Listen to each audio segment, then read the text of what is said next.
안녕하세요, 여러분. 혹시 매일같이 쓰는 소프트웨어가 나도 모르게 조용히 거짓말을 하고 있다면 어떨 것 같으세요? 좀 섬뜩하죠? 오늘은 바로 그 이야기, 우리가 철석같이 믿는 도구들이 어떻게 우리를 속일 수 있는지, 그리고 그걸 똑똑하게 증명해내는 방법까지 한번 제대로 파헤쳐 보겠습니다. 아니, 내가 믿고 쓰는 도구가 어떻게 잘못된 결과를 낼 수 있냐고요. 자, 지금부터 실제 사례를 딱 하나 보여드릴 건데요.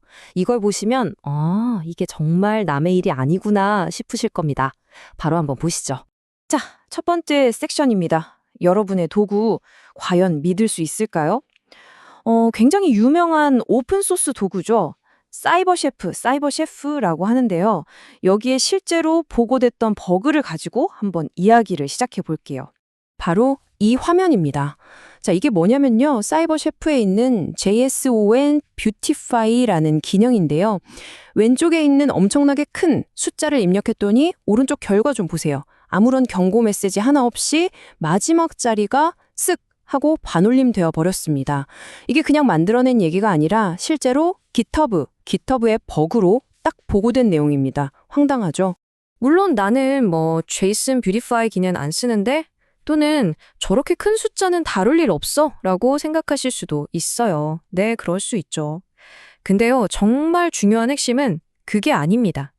내가 쓰는 도구가 내 예상과는 전혀 다르게 그것도 아무런 말도 없이 작동할 수 있다는 바로 그 가능성. 이걸 우리가 그냥 괜찮다고 넘어가도 되는 걸까요? 자, 그럼 이 불안한 문제를 어떻게 해결할 수 있을까요? 그 해답이 정말 의외의 곳에 있습니다. 바로 법정에서 증거를 다루는 방식, 디지털 포렌식의 사고방식을 빌려오는 겁니다.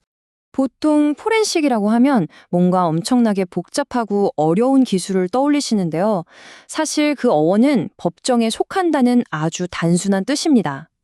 여기서 핵심은 뭐냐면 포렌식은 어떤 마법 같은 기술이 아니라는 거예요. 이건 증거의 신뢰성을 확보하기 위한 아주 엄격한 방법론, 일종의 생각의 틀이라는 거죠. 그 방법론에는 이렇게 네 가지의 아주 중요한 기동이 있습니다. 첫째, 모든 과정을 기록해야 하고요. 둘째, 그 결과가 정확한지 검증해야 합니다. 셋째, 다른 사람이 해도 똑같은 결과가 나와야 해요. 반복 가능성이죠. 마지막으로 어떤 선입견도 배제해야 합니다. 편견이 없어야 하는 거죠. 이 네 가지 원칙이야말로 우리가 소프트웨어를 의심하고 검증할 때 쓸 수 있는 가장 강력한 무기가 되는 겁니다.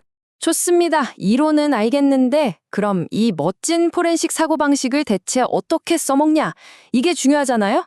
지금부터는 아주 실용적으로 여러분이 쓰는 어떤 도구라도 직접 검증해 볼 수 있는 네 가지 방법을 알려드릴게요. 이건 정말 누구나 따라할 수 있습니다. 자, 이걸 한번 보시죠. 우리가 super secret이라는 문자열을 베이스 32라는 방식으로 한번 디코딩 한다고 쳐볼게요. 그래서 도구를 돌렸더니 어떤 결과가 나왔어요. 근데 이 결과가 진짜 맞는 건지 우리가 어떻게 확신할 수 있을까요? 이걸 가지고 한번 검증 과정을 따라가 보겠습니다. 자, 이 결과를 검증할 수 있는 방법은 크게 네 가지가 있습니다. 첫째, 아예 GitHub 같은 데 가서 소스 코드를 뜯어보는 거죠. 둘째, RFC 같은 표준 문서를 보고 한 땀 한 땀 손으로 직접 계산해 보는 겁니다.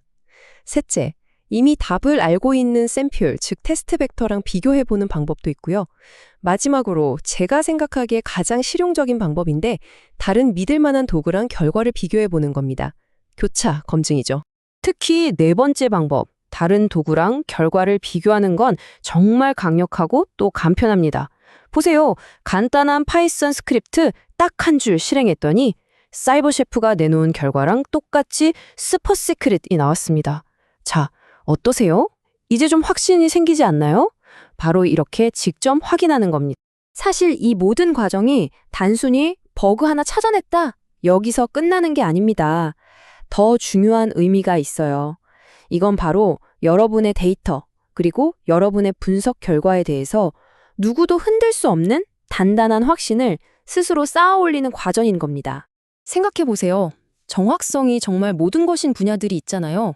예를 들어서 사건 타임라인의 타임스탬프, 사진에 들어있는 GPS 좌표, 파일이 변조되지 않았는지 확인하는 해시 무결성 검사, 아니면 돈이 오가는 금융 데이터 처리 같은 것들이요.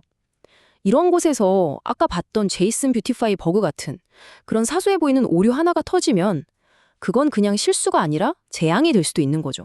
바로 이 말이 오늘 제가 드리고 싶은 가장 중요한 핵심 메시지입니다. 이 검증 과정은요, 이 도구 못 믿겠네? 하면서 도구에 대한 신뢰를 깎아내리는 게 절대 아니에요. 오히려 그 반대입니다. 정체 모를 도구가 아니라 바로 여러분 자신의 검증 프로세스와 그 방법론을 믿게 되는 거죠. 신뢰의 주체가 바뀌는 겁니다. 자, 이제 마지막으로 여러분께 질문 하나를 던지면서 마무리할까 합니다.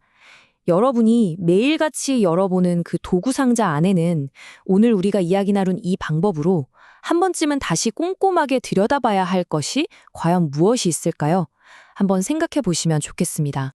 오늘 내용이 여러분이 사용하시는 도구들을 조금 더 깊이 그리고 비판적으로 바라보는 계기가 되었으면 좋겠습니다.